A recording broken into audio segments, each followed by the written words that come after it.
What's going on YouTube? It's Brayzon back here with another video for you guys. If you guys are enjoying the content, if you guys want to hit a like down below, subscribe if you guys are new here, and leave a comment letting me know you subscribe so I can welcome you to the family.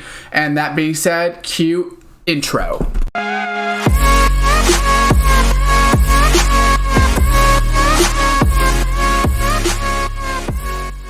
What's going on YouTube? Welcome back to another Madden 20 video for you guys here today. If you guys can't tell by my voice, I'm pretty much losing it. I'm not really that sick, to be completely honest. It's just my voice is pretty much gone. I'm trying to still get at least one video out a day. I'm trying to rest my voice as much as possible so I can hopefully get it back soon. But that being said, today we're going to be going over how to beat the Winter's Rush, the Hearth challenge, which is the third and final challenge. As we can see, there's no other rewards for it besides the Hearth pack, so I don't know why they didn't give us any frozen players for like 6 stars, 9 stars. That would have been a good way to do it in my opinion. But that being said, let's just go ahead and get into it. So for this challenge, you start down by 40, 1 point on rush, 2 points for if you tackle behind the line of scrimmage on a rush, 3 points if you get a 10-yard rush, and there's no special teams, but there is 4 downs. So it's not actually going to be 3 downs as some of the other challenges where it is actually 4 downs. So let's go ahead and load in here, and we will show you guys how to beat it quickly. Like I said, this one's rushing, so it's a little bit easier because the time doesn't run. They don't have it so that the time runs in between plays. They don't have the Excel clock on unless you choose to turn it on through chewing clock. So early on, you don't have to worry about her trying to hurry up because you won't lose a lot of time off the clock. So let's just go ahead and show you guys exactly what plays I'll be running and things like that. So right here, we'll go formation, Trey Y flex, and I go inside zone. So on the first drive, you want to try to get 10 yards per rush if possible. So obviously they got Santa out there, and that's a terrible run right there. But since they have Santa, probably run away from Santa, to be completely honest, just because he's their best player. I think he's a 99. I don't know if it shows his speed differential. Yeah, he has +4 speed on my Randy Moss, so that just goes to show you how good he is. Like I said, you want to get about 10 yards, and the good thing about that is you get 4 points per rush. So you'll get 1 for the actual rush, and then you get 3 more for getting the 10-yard rush. Like I said, as you guys can see, the clock doesn't run. So right here, we want to get 10 yards every time. So that's pretty much a first down. If you're able just on 1st and 10 to get the 10 yards, you'll be able to tell by the 10-yard marker. If not, then obviously you'll have to go and figure it out, just by counting the yardage. But you also get points for scoring touchdowns, the same as all of these. So it's not like you only can get it off of rushing, you can get it off the touchdowns as well. So hopefully we can get 3 more 10-yard rushes right here, as well as get a touchdown. As we can see, if we got 3 more, 10-yard rushes, that'd be 12. That'd put us at 45. Plus the touchdown would put us, at the 60. But it's pretty close to 45. This 51 mark, I think, is what it would be. So right here, like I said, this drive is pretty much the same thing. You're going to run this inside zone. Really run whatever play you want. But personally, I just run inside zone. It's pretty easy to get 10 yards usually. And I think we'll be able to get it one more time if we're lucky. We might go to the end zone, unfortunately. If we can get this, then we get technically an extra point. But it's not the biggest of deal because we won't be able to get another 10-yard run. So right here, if we're able to get it and fall down, which we're not able to, they just kind of pushed us into the end zone. But we'll see. We'll be at 51, I think I said. Yeah, 51. On the 2-point conversion, if you run it, you'll also be able to get that point. So it'd probably be best to just go ahead and run it and try to get in there. As we see, that gives us the extra 2 points right there. So now we're down by 7. Now we got to stop their run. So the only unfortunate part about this is since they're a run-heavy team, as if you guys have played the other challenges, you guys know that. Right here, they have 3 people in the backfield, but they do, if they run it, they still get a point. So, it's not perfect, but so they might get a couple points unless you can get a tackle for loss, which I don't tend to tackle for loss on this since it's these small players and they run kind of weird. They're hard to tackle. I just usually stand back. That way I don't give up a touchdown. That's usually my point of emphasis. Right here, it's 3rd and long.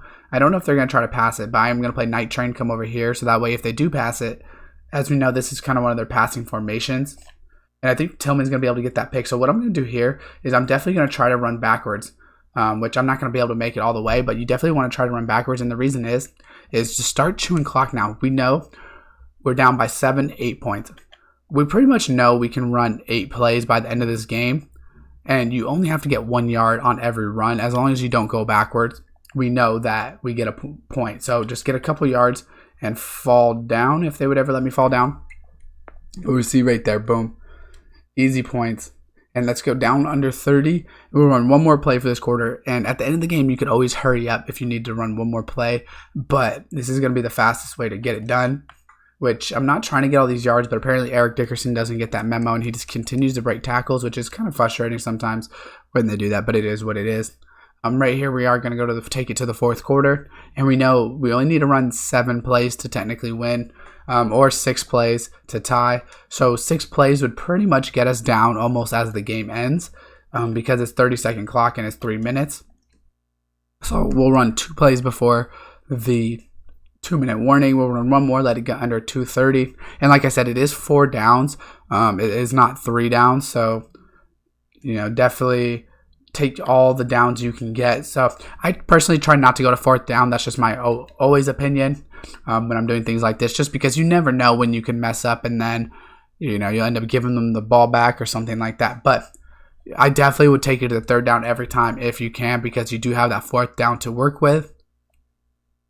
So right here, we are down 4. We know we're going to run at least 4 plays because of just the clock in general. So right here, let's just get the 1st down. And the reason I like chewing it right now is because if we continue to chew it, and as long as we don't get tackled for a loss, they're not going to get any points, and they're also not going to call timeouts right now. So as soon as it hits that 130, watch, we'll go ahead and run another one. And then we will have to run one technically like extra play type of thing, because we will be tied, because we'll be able to hand this off under a minute. The next one we'll be able to hand off under a 30, and then it'll be a tie game. So that's the good thing about it. It's pretty much perfect. Obviously the points won't work out perfect every single time, but this is pretty much the best that it can kind of go, is if you're running down the clock and basically you don't have to even run a play, you just have to run the one just to basically win, because there's no special teams, so you can't kick field goals or anything like that. Just get the 1st down. They're not going to call a timeout because it's a tie game. So right here, I'm really confident I'm not going to get tackled for loss. So I'm just going to go ahead and literally hike it at like 3 seconds so that the game's going to end. Watch. So boom, hike it. Game's going to end. Fall down, and we did get plus yards, and we see, boom, we got 1 point, and it's over. Like I said, it's, you got to be confident you're not going to go backwards, but if you run the inside zone from trips like that, usually they don't stack the box, so you don't usually have problems with it. So we see that was easy 3-star. We'll go ahead and show you guys the rewards from that. It gives you the Hearth pack, so it's pretty much the same as always. You can kind of expect the same type of rewards. We'll go quick sell here. That's the 1-star. You get 1,500 coins every time too, so this is not the worst coin making method, I guess, if you want to say, because 1,500 coins every like 7 minutes or so. It's not the best, but if you're grinding solos, it's not the worst. So right there, boom. We actually get our daily pack, so we'll go ahead and open that up. 6,000 coins. Don't ever expect much from those, but you never know. I did pull like a 50,000 earlier in the year. Excuse me. Yeah. So that's pretty much it on this challenge. Like I said, this one's only 5 days. So I'm assuming everything ends at the end of this week, because this one's only 5 days, not 7 days. So I'm assuming that is Friday that it will end. So the Hearth challenge, now that I've done it, it actually is on the bottom, unfortunately, because of that. And just, we did get some more snow days challenges right here. So definitely go ahead and do these for the stars if you're trying to finish out the rewards. As you see, I'm 100 out of 150, so I can get 50 more stars there. 50 more stars will basically put us at that next tier, which is it won't put us at 434, but 50 from it'll put us like 420. I don't know if there's more solos coming out on Wednesday. I would kind of assume there is with the rest of the promo, but definitely go ahead and do the Hearth, which are on the bottom obviously because I completed them now, but those will really help you if you're trying to get some players from the store, because like I said, at 5 days, I don't know how much time they'll have left in the store, but we know that the Hearth challenge is at 5 days, so I'm assuming we'll go ahead and see if we can check. My Madden's usually glitched where I can't go into the store, so we'll see if it actually lets me.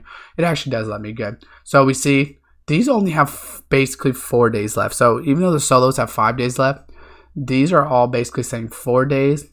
So I don't know, 3 days from now would be 31st, 1st, 2nd. So I guess it ends on the 4th, that night of the 4th.